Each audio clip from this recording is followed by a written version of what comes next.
ఉన్న బంగారాన్ని విడిపించి ఆ రోజు ఆన్లైన్ రేటుకే మేము కొంటాం. Sharma gold company. మీకు నిత్యం పాలు తాగే అలవాటు ఉందా? అయితే ఒకసారి మీరు తాగుతున్న పాలను చెక్ చేసుకోండి. లేకపోతే ఆ పాలతో ఆరోగ్యం ఉండడం దేవుడెరుగు.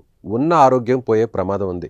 పసిపిల్లలకు ఇచ్చే పాలని ఎందుకైనా మంచిది, పరీక్షించండి. కల్తీ రాయిళ్లు ఇప్పుడు పాలను కూడా కల్తీ చేస్తున్నారు.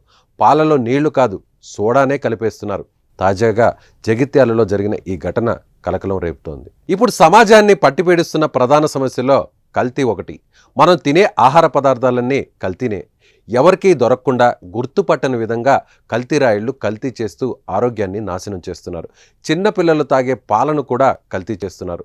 జగిత్యాల పట్టణంలోని సాయిరాం నగర్కు చెందిన లావణ్య అనే మహిళ ఓ పాలు పోసే వ్యక్తి వద్ద రోజు పాలు తీసుకుంటుంది. రోజు ఈ కుటుంబం అవే పాలను తాగుతున్నారు.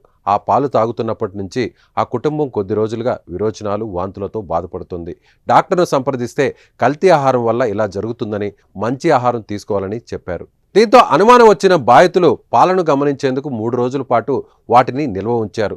అయితే ఆ పాలు విరిగిపోకుండా ఉండడంతో పాలు అమ్మే వ్యక్తిని నిలదీశారు. కానీ అతడు ఎదురు తిరగడంతో మున్సిపల్ అధికారులకు ఫిర్యాదు చేశారు. 6వ నెల నుండి మాకు ఇట్లానే పాలు ఇట్లా చూడు స్మెల్ వచ్చుడు, డెటాల్ స్మెల్ వచ్చింది. పాలు టీ పెట్టుకుని తాగట. మళ్ళీ నాకు కడుపు ఉబ్బుడు. ఊకే ఒక టీ తాగేసరికి, పాలు తాగేసరికి కడుపు ఉబ్బుడు. పిల్లలకేమో మోషన్స్ అయినాయి. అయితే నార్మల్ గా డైజెస్ట్ ప్రాబ్లం కావచ్చు అని వదిలేసినావు. చేతులకు పెట్టుకొని చూసరికి ఇది మొత్తము మనకు నెయ్యో వెన్న లెక్కన సమర్ వస్తుంది. కానీ అట్లా లేదు. ఈ పాలు మొత్తం పౌడర్ ఇట్లా అతుక్కునుడు, సున్నం లెక్క. అడిగిన తనని, ఏంటి అంకుల్ ఇట్లా పాలు ఎంత స్మెల్ వస్తున్నాయి అది అని అంటే, మీకు ఇష్టం ఉంటే తీసుకోరు, లేకుంటే లేదు అన్నాడు. పోనీ మా పరిస్థితి ప్రభావం వల్ల ఇక ఆగుతుండు కదా డబ్బులకు కానీ మేము పాలు తీసుకున్నాం. ఇక రోజు కడుపు నొచ్చుడు. టీ తాగంగానే, పాలు తాగంగానే పిల్లలకు మోషన్స్, అమ్మకైతే దద్దులు, ఇంత దద్దులు వచ్చినాయి. విషయం ఫుడ్ సేఫ్టీ అధికారులకు చేరడంతో వారు పాల కేంద్రంలోని పాలను తనిఖీ చేశారు. శాంపిళ్లను ల్యాబ్కు పంపించారు. దీనిపై విచారణ జరుపుతున్నామని, బాధ్యుడిపై కఠిన చర్యలు తీసుకుంటామని ఇన్స్పెక్టర్ అనుష తెలిపారు. చివరికి పాలలో సోడా కలుపుతున్నాడని తేలింది. పాలు అమ్మే వ్యక్తి కూడా ఈ విషయాన్ని ఒప్పుకున్నాడు. ఏం లేదు సార్, అది సోడా సోడా వేసినావు. ఇంకా ఏం లేదు. సోడా దేనికోసం వేసినావు? పలగకుండా ఎంత వేస్తావు? ఏ సోడా వేస్తావు? తినే సోడా వేస్తావు. ఇంకేం వేస్తావు? ఏం లేదు సార్. పాలేనా లేకపోతే ఇంకేమైనా ఉండదా? ఎందుకంటే టెస్ట్ చేపిస్తా అంటారు కదా వాళ్ళు. పాలే. పాలు అంటే ఎట్లా రెడీ చేస్తున్నావు, ఎట్లా తయారు చేస్తున్నావు? అది ఏం తయారు కొన్ని రోజు తప్పని కొంచెం సోడా వేసుకొస్తాం. ఎన్ని బర్రెలు ఉన్నాయి?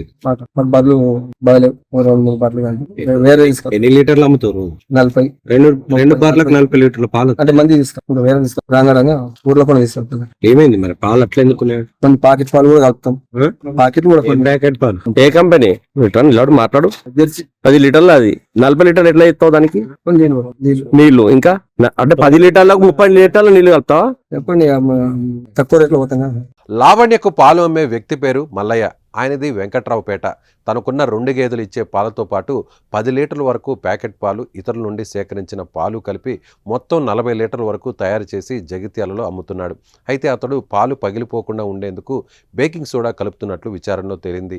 ఆయన పోసే పాలను టెస్ట్ చేయడంతో 10% పాలు కూడా లేవని సమాచారం. మల్లయ్యతో పాటు ఆ గ్రామం నుంచి పాలు సేకరించి పట్టణానికి తీసుకొచ్చే పలువురి పాలను కూడా ఫుడ్ సేఫ్టీ అధికారులు పరీక్షించగా వాటిలో ఎలాంటి కల్తీ అవశేషాలు లేవని తేలడంతో వారి దగ్గర పాలు కొన్నవారు ఊపిరి పీల్చుకున్నారు. పాలంటే పౌష్టికాహారం, శరీరానికి ఎంతో ఆరోగ్యం. అందుకే పసిబిడ్డ నుంచి పండు ముసలి దాకా ప్రతి ఒక్కరూ పాలు తాగుతారు. అయితే ఇప్పుడు ఆ పాలే కల్తీ చేయడం ప్రతి ఒక్కరిని ఆందోళన కలిగిస్తోంది. సోడా ఇంకా బాధపడుతుంది.